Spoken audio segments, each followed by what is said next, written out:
بسم اللہ الرحمن الرحیم۔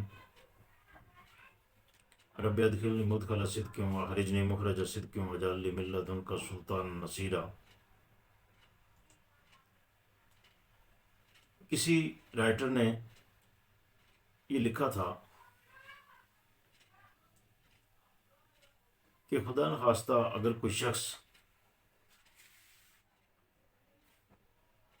کسی شپ میں سفر کر رہا ہو اور وہ شپ حادثے کا شکار ہو جائے اور اس شخص کو تنہا ایک ایسے جزیرے پر گزارا کرنا پڑے کہ جہاں زندگی کا کوئی سامان باقی نہ ہو، کوئی ذی روح اس کے علاوہ اس کی مدد کرنے والا نہ ہو، تو وہ کیسے زندگی گزارے گا؟ بے سر و سامانے کے عالم میں بالکل تنہا۔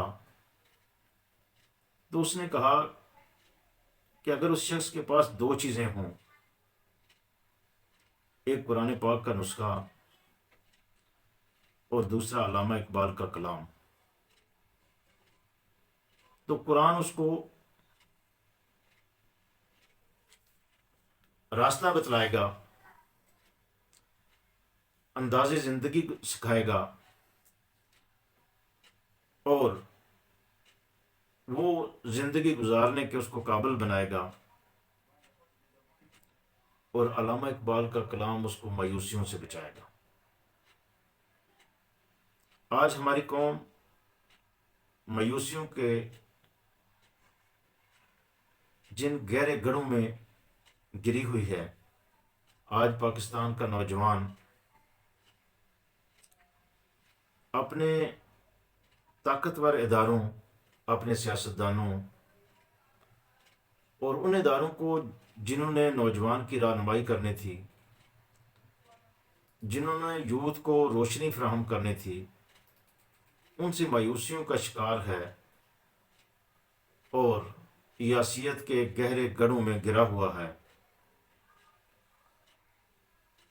تو ان نوجوانوں سے گزارش ہے کہ پلٹیے اپنے رب کے کلام کی طرف، اور پلٹیے اپنے روحانی شاعر علامہ اقبال کے کلام کی طرف، جنہوں نے جب امت برصغیر کی امت پہ غلامی کی سیاہ رات اپنی پوری طاقت کے ساتھ پنجے جمائے ہوئے تھی، تو اس گپ اندھیرے میں اس نے روشنی کے دیے جلاتے ہوئے کہا تھا کہ دلیل صبح روشن ہے، ستاروں کی تن کتابی، افق سے آفتاب ابھرا، گیا دورے گراں خوابی، مسلمان کو مسلمان کر دیا طوفان مغرب نے، کہ تم ہائے دریا ہی سے ہے گوہر کی سیرابی، عطا مومن کو پھر درگاہ حق سے ہونے والا ہے، شکوہ ترکمانی، ذہن ہندی، نطق اعرابی۔ اور پھر یہی نہیں کہ اس نے مایوس ہونے سے منع کیا تھا، بلکہ اس نے یہ پیغام بھی دیا تھا کہ تو خود مایوس ہوتے جا رہا ہے، تو دنیا کو مایوسیوں سے نکالنے والا ہے، تیرے سینے میں ہے پوشیدہ راز زندگی کہہ دے، مسلمان سے حدیث سوز و ساز زندگی کہہ دے، خدائے لم یزل کا دست قدرت تو، زباں تو ہے، یقین پیدا کر ہے غافل کہ مغلوب گماں تو ہے۔ تو مایوسیوں کو ترک کیجئے، قرآن کی طرف پلٹیے